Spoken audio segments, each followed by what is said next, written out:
Seiring dengan meningkatnya tekanan keuangan, banyak pemerintah daerah di seluruh China dilaporkan mengalami kesulitan dalam krisis utang.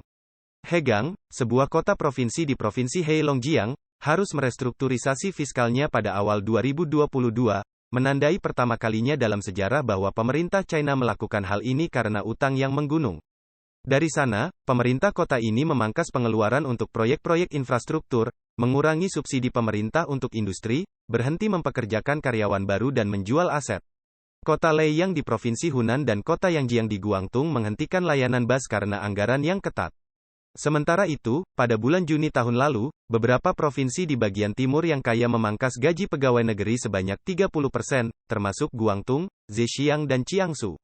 Di Provinsi Guizhou, sebuah perusahaan milik negara yang bertanggung jawab untuk membangun proyek-proyek infrastruktur harus memperpanjang utangnya. Pada awal Januari, perusahaan ini mengumumkan bahwa para pemberi pinjaman telah memberi mereka waktu 20 tahun untuk melunasi pinjaman sebesar 2,3 miliar dolar. Perpanjangan pinjaman dengan jangka waktu yang begitu lama sangat jarang terjadi di China. CNN mengutip Alan Feng dan Logan Wright, analis China di Rhodium Group, menulis dalam sebuah laporan penelitian pada akhir Januari tentang masalah ini. Mereka mengatakan, begitu gagal bayar dimulai, menunjukkan bahwa jaminan pemerintah telah rusak di antara LGFV, kendaraan pembiayaan pemerintah daerah, gagal bayar dapat menjadi bola salju dengan cepat. Akibatnya, ada risiko penularan keuangan yang signifikan. Masyarakat China menderita musim dingin tanpa gas ketika pemerintah memotong subsidi untuk barang ini.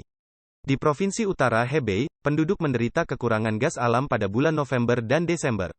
Pada bulan Januari, rumah tangga di kota Hegang di Provinsi paling utara Heilongjiang, juga kehilangan pemanas setelah perusahaan-perusahaan lokal membatasi pasokan. Musim semi ini merupakan musim semi yang sulit bagi banyak warga China. Provinsi ini telah mengalami rekor suhu dingin pada malam tahun baru, dan kota Mohe mengalami 3 hari berturut-turut dengan suhu terendah di bawah minus 50 derajat Celcius.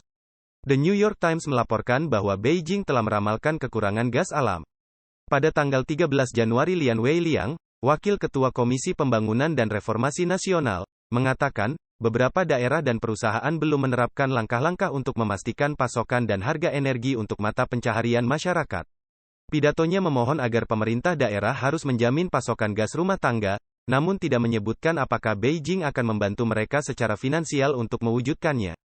Yan Qin, seorang spesialis energi China di Refinitiv, mengatakan, jika mereka bisa memberikan subsidi, kita tidak akan mengalami kekurangan ini.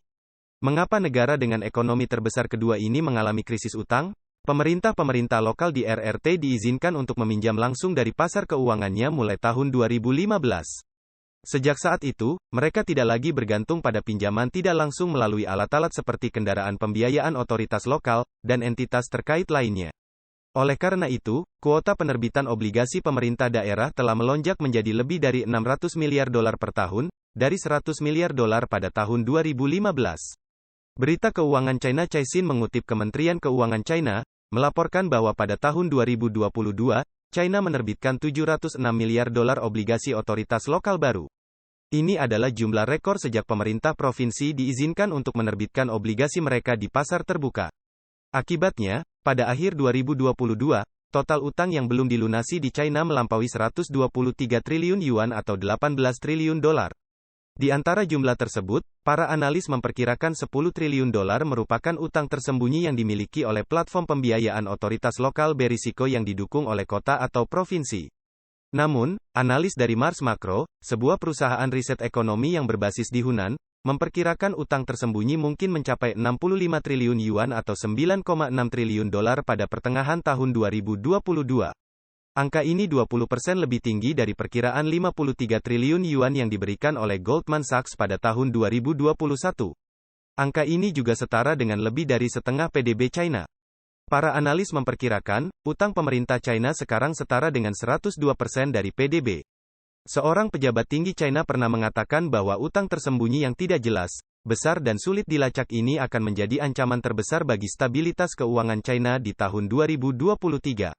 Bencana tidak berhenti sampai di situ karena pemerintah pusat Beijing mengabaikan kesulitan-kesulitan yang dialami pemerintah daerah. CNN mengutip Kementerian Keuangan China yang mengatakan, jika itu adalah bayi Anda harus menggendongnya sendiri. Pemerintah pusat tidak akan menalangi Anda.